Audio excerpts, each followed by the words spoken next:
കുട്ടികൾ പഠിക്കേണ്ട കാര്യങ്ങൾ എങ്ങനെയാണ് നമുക്ക് പറഞ്ഞു കൊടുക്കാൻ കഴിയുന്നത്? പല മാതാപിതാക്കളും അഭിമുഖീകരിക്കുന്ന ഒരു പ്രശ്നമാണ് കുട്ടികൾ ചെയ്യേണ്ട കാര്യങ്ങൾ എങ്ങനെയാണ് മാതാപിതാക്കൾക്ക് പറഞ്ഞു കൊടുക്കാൻ കഴിയുക എന്നുള്ളത്. പലപ്പോഴും മാതാപിതാക്കൾ അതിന് കണ്ടെത്തുന്ന മാർഗമെന്ന് പറഞ്ഞാൽ അവരെ ശാസിക്കുക, അവരോട് ഉപദേശം പറഞ്ഞു കൊടുക്കുക, അവരെ ഉപദേശിക്കുക, അല്ലെങ്കിൽ നിനക്ക് വലിയ ആപത്തുകൾ സംഭവിക്കും, നീ അല്ലെങ്കിൽ നശിച്ചു പോകും എന്നുള്ള കാര്യങ്ങളൊക്കെ പറഞ്ഞു കൊടുത്തുകൊണ്ടാണ് പല മാതാപിതാക്കളും അതിനുവേണ്ടി മുതിരുന്നത്. കുട്ടികൾ ചെയ്യണമെന്ന് നമ്മൾ ആഗ്രഹിക്കുന്ന ഒരുപാട് കാര്യങ്ങളുണ്ട്. ഒരുപക്ഷെ കുട്ടികൾ ചെയ്യണമെന്ന് നമ്മൾ ആഗ്രഹിക്കുന്ന എല്ലാ കാര്യങ്ങളും നമുക്ക് മാത്രം ആപ്ലിക്കബിളാണ്. കുട്ടിയെ സംബന്ധിച്ച് അതൊരു ആപ്ലിക്കബിളായ കാര്യമാണോന്നില്ല. ചിലപ്പോൾ നമ്മളെക്കാളും ചിന്താശേഷിയും കഴിവും പ്രാപ്തിയുള്ള കുട്ടികളായിരിക്കും. അവർക്കത് ചെയ്യുന്നതിലുള്ള യുക്തിയും അത് ചെയ്യുന്നതിലുള്ള പ്രയോജനമൊന്നും ചിലപ്പോൾ അവർക്ക് മനസ്സിലാകത്തില്ല.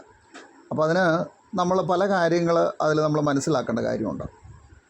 അപ്പോൾ കുട്ടികൾ പഠിക്കേണ്ട കാര്യങ്ങൾ എങ്ങനെയാണ് നമുക്ക് പറഞ്ഞു കൊടുക്കാൻ കഴിയുന്നതെന്ന് ചോദിച്ച ചോദ്യത്തിന് ഒന്നാമത്തെ ഉത്തരവെന്ന് പറഞ്ഞാൽ, ആദ്യം നമ്മുടെ കുട്ടിയുമായി നല്ലൊരു ബന്ധം നമുക്കുണ്ടാകണം.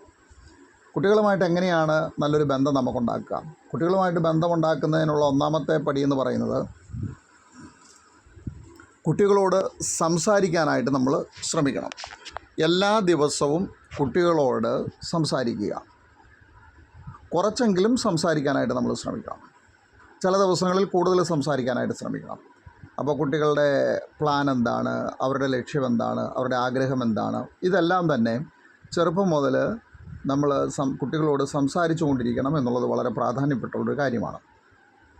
അങ്ങനെ കുട്ടികളോട് സംസാരിച്ചു കൊണ്ടിരിക്കുമ്പോൾ കുട്ടികളുമായിട്ട് നമുക്ക് ബന്ധമുണ്ടാകും. പിന്നെ കുട്ടികൾ കുറച്ച് വളർന്ന് ടീനേജൊക്കെ കഴിഞ്ഞ് വരുമ്പോഴത്തേക്ക് അവർക്ക് ഒരുപാട് ഡിമാൻഡുകളുണ്ടാവും, അവർക്ക് കൂടുതൽ ആവശ്യങ്ങളുണ്ടാവും. ഇതെല്ലാം കുട്ടികൾ പറഞ്ഞുകൊണ്ടിരിക്കും. അതൊക്കെ നമുക്ക് കേൾക്കുകയും അതൊക്കെ നമുക്ക് സാധിപ്പിച്ചു കൊടുക്കാൻ കഴിയും. പക്ഷേ നമ്മുടെ ഇപ്പോഴത്തെ ചില പ്രത്യേക സാഹചര്യങ്ങൾ കൊണ്ട് ചിലപ്പോൾ എല്ലാം ഉടനടി സാധിക്കണമെന്നില്ല. നമുക്ക് ഒരുമിച്ച് കൂട്ടായി പ്രവർത്തിച്ചുകൊണ്ട് ഇതൊക്കെ നേടിയെടുക്കാൻ കഴിയുമെന്ന് അവരെ പറഞ്ഞ് മനസ്സിലാക്കുക. പക്ഷേ ഏറ്റവും പ്രധാനപ്പെട്ട കാര്യമെന്ന് പറഞ്ഞാൽ, കുട്ടികളുമായിട്ട് നിരന്തരമായി നമുക്കൊരു കമ്മ്യൂണിക്കേഷൻ ഉണ്ടായിരിക്കണം. ആ കമ്മ്യൂണിക്കേഷൻ ഉണ്ടെങ്കിൽ മാത്രമേ കുട്ടികളോട് നമുക്ക് കാര്യങ്ങൾ, നമ്മുടെ പ്ലാൻ എന്താണ്, അല്ലെങ്കിൽ നമ്മുടെ ലക്ഷ്യം എന്താണ്, നമ്മുടെ ആഗ്രഹം എന്താണ്, നമ്മളെന്താണ് ഉദ്ദേശിക്കുന്നത്, ഇതൊക്കെ കുട്ടികളോട് നമുക്ക് പറഞ്ഞു കൊടുക്കാൻ പറ്റത്തുള്ളൂ. അപ്പോൾ ഇത് പറയുമ്പോൾ അവരെ അടിച്ചേൽപ്പിക്കുന്ന രീതിയിൽ നമ്മൾ സംസാരിക്കാനും പാടില്ല. ഇതെല്ലാം കൂടെ അവരെ അടിച്ചേൽപ്പിച്ച് ഇത് എല്ലാം ഇപ്പോൾ റെഡിയാക്കാമെന്നുള്ള ഒരു രീതിയിലേക്ക് നമ്മൾ സംസാരിക്കാനും പാടില്ല. പിന്നെ നമുക്ക് സംസാരിക്കാൻ പറ്റുന്നത് എങ്ങനെയാണെന്ന് ചോദിച്ചു കഴിഞ്ഞാൽ, ഇത് നമ്മുടെ ഒരു ആഗ്രഹമാണ്, അല്ലെങ്കിൽ നമ്മുടെ ഒരു പ്ലാനാണ്, അല്ലെങ്കിൽ നമ്മുടെ ഒരു ലക്ഷ്യമാണ്, ഇങ്ങനൊരു ചിന്ത നമുക്കുണ്ട്. ഈ രീതിയിലേ നമുക്ക് കുട്ടികളോട് സംസാരിക്കാനായിട്ട് കഴിയത്തുള്ളൂ. അപ്പോൾ അവർക്ക് മനസ്സിലാകണം. അപ്പോൾ അവർ നമ്മളോട് സംസാരിക്കും. എന്തുകൊണ്ട് അത് പറ്റത്തില്ല, അല്ലെ എന്തുകൊണ്ട് പറ്റും, ഇങ്ങനെയുള്ള കാര്യങ്ങൾ അവർ നമ്മളോട് സംസാരിക്കും. അപ്പോൾ അവർ സംസാരിക്കുമ്പോൾ നമുക്ക് അവരോട് ചോദ്യങ്ങൾ ചോദിക്കാം. അപ്പോൾ നമുക്ക് അറിയാവുന്ന രീതിയിൽ നമ്മൾ ഇത് ചെയ്യണമെന്ന് പറഞ്ഞതിൻ്റെ പിന്നിലെ ഉദ്ദേശം എന്താണ്, അത് ചെയ്യുന്നതിലുള്ള ഗുണം എന്താണ്, അതിൽ നിങ്ങളുടെ അനുഭവം എന്താണ്, അത് ചെയ്തതുകൊണ്ടുണ്ടായ ഗുണങ്ങൾ എന്താണ്, അല്ലെങ്കിൽ ഇത് ചെയ്യാൻ ഞങ്ങൾ ആഗ്രഹിച്ചിരുന്നു, അത് ചെയ്യാൻ പറ്റിയില്ല, അങ്ങനെ പല പല കാര്യങ്ങൾ നമുക്ക് അവരോട് ഡിസ്കസ് ചെയ്യാം. എന്നിട്ട് അവർക്ക് സമയം കൊടുക്കണം അത് ചിന്തിക്കാനായിട്ട്. പറഞ്ഞാൽ മതി, ഉടനെ മറുപടി പറയണ്ട, ഒന്ന് ചിന്തിച്ച് നോക്ക്, അതിനെപ്പറ്റി ഒന്ന് വിശദമായിട്ടൊന്ന് പഠിച്ചു നോക്ക്, വിദഗ്ധമായൊരു ചർച്ച അതിനെപ്പറ്റി ഒന്ന് ചെയ്ത് നോക്ക്. എന്നിട്ടൊന്ന് പറഞ്ഞാൽ മതി. എനിക്കും ചിലപ്പോൾ തെറ്റ് പറ്റാം, എനിക്കും ചിലപ്പോൾ തെറ്റിയെന്ന് വരാം, ഒന്ന് പറയണം എന്ന് പറഞ്ഞാൽ മതി. അപ്പോൾ അവർ ചിന്തിക്കാനുള്ള സമയം എടുക്കുക. അപ്പോൾ ഒന്നാമത്തെ പടിയെന്ന് പറയുന്നത്, കുട്ടികളോട് കാര്യം പറഞ്ഞു കൊടുക്കണമെങ്കിൽ ആദ്യം അവരുമായിട്ട് നല്ലൊരു കമ്മ്യൂണിക്കേഷൻ ഉണ്ടാക്കാം. നല്ലൊരു ആശയവിനിമയ സംവിധാനങ്ങൾ ഉണ്ടാക്കിയെടുത്തതിന് ശേഷം അതുവഴി അവരുമായിട്ടൊരു നല്ല ബന്ധം ഉണ്ടാക്കിയെടുക്കുക.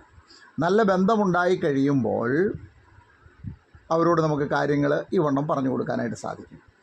ഇനി അടുത്തത്, നമുക്ക് കുട്ടികളോട് പറഞ്ഞു കൊടുക്കുന്നതിൽ ഉള്ള ഒന്നാമത്തെ കാര്യം പറഞ്ഞാൽ, നമ്മൾ പറഞ്ഞു കൊടുക്കുന്നതിനേക്കാൾ ഉപരി ചെറിയ കാര്യങ്ങൾ, നമ്മുടെ വീടുമായി ചുറ്റിപ്പറ്റിയുള്ള കാര്യങ്ങൾ അവരെന്ത് ചെയ്യണമെന്നുള്ളത് നമ്മൾ കാണിച്ചു കൊടുക്കുകയായിരിക്കും നല്ലത്. വീട് വൃത്തിയായി സൂക്ഷിക്കണമെന്ന് നമ്മൾ പറഞ്ഞു കൊടുക്കുമ്പോൾ തന്നെ ആദ്യം നമ്മളത് ചെയ്ത് കാണിക്കണം. നമ്മുടെ വീട്, നമ്മുടെ ഭാഗങ്ങൾ, നമ്മളിരിക്കുന്നിടം, നമ്മുടെ ചുറ്റുപാടുകൾ, നമ്മളെക്കൊണ്ട് ചെയ്യാൻ പറ്റുന്നതെല്ലാം നമ്മൾ ചെയ്ത് കാണിക്കുക. നമ്മളത് ചെയ്ത് കാണിക്കുമ്പോൾ തീർച്ചയായിട്ടും നമ്മളത് കൃത്യമായി ഫോളോ ചെയ്യാൻ പറ്റും. ഞാൻ മിക്കവാറും നമ്മുടെ കേരളത്തിൽ ഇപ്പോൾ പുതിയ സംവിധാനങ്ങളുണ്ട്. ചപ്പുചവറുകൾ റോഡിൽ വലിച്ചെറിയാൻ പാടില്ല, വേസ്റ്റ് വലിച്ചെറിയാൻ പാടില്ല, പ്ലാസ്റ്റിക് എറിയാൻ പാടില്ല എന്നൊക്കെയുള്ള ഒരു കൾച്ചർ നമ്മൾ വളർത്തിക്കൊണ്ട് വരുന്നുണ്ട്. ഞാൻ പല മറ്റുള്ള സ്റ്റേറ്റുകളിൽ ചെല്ലുമ്പോൾ, അവിടെ ചിലപ്പോൾ താമസിക്കേണ്ടി വരുമ്പോൾ, അവിടെയൊക്കെ സാധനങ്ങൾ, നമ്മുടെ വേസ്റ്റുകൾ ഒന്ന് കളയാനായിട്ട് ശ്രമിക്കുമ്പോൾ അവിടെ എല്ലാവരും സാധാരണ ചെയ്യുന്ന അവളോട്ട് ഇറങ്ങിയെന്ന് വെച്ച് വഴിയിലേക്ക് എറിഞ്ഞ് കളയുക, അല്ലെങ്കിൽ അവിടെ എവിടെയെങ്കിലും കൊണ്ടുപോയി സ്ഥലം വിടുക.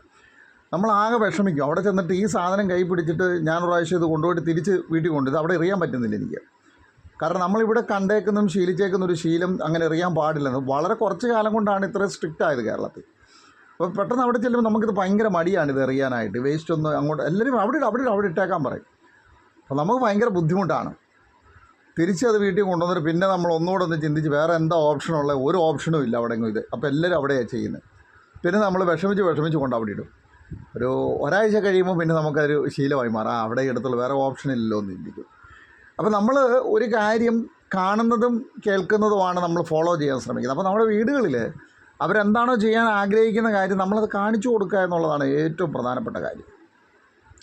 പിന്നെ കുട്ടികളുടെ ഏജ് അനുസരിച്ച് വേണം അവരോട് ഓരോ കാര്യങ്ങൾ പറയാൻ. ഒരു കൊച്ചു കുട്ടിയോട് സംസാരിക്കുന്ന 5 വയസ്സുകാരോട് സംസാരിക്കുന്നത്, 10 വയസ്സുകാരോട് സംസാരിക്കുന്നത്, 15, 19, 20 വയസ്സുകാരോട് സംസാരിക്കുന്നതിൻ്റെയും ഓരോ രീതികളുണ്ട്. ഇതെല്ലാം മാതാപിതാക്കൾ കൃത്യമായി പഠിക്കുകയും പരിശീലിക്കുകയും ചെയ്യേണ്ട കാര്യമാണ്. എങ്കിൽ മാത്രമേ നമുക്ക് സമർത്ഥരായ കുട്ടികളെ നമുക്ക് ലഭിക്കുകയുള്ളൂ. അതുകൊണ്ട് നമ്മുടെ ഈ ക്ലാസ്സുകളിലെല്ലാം നിങ്ങൾ പങ്കെടുത്ത് ഇതിന് നല്ല അറിവുകൾ നേടണമെന്ന് ഞാൻ നിങ്ങളോട് വീണ്ടും അപേക്ഷിക്കുകയാണ്.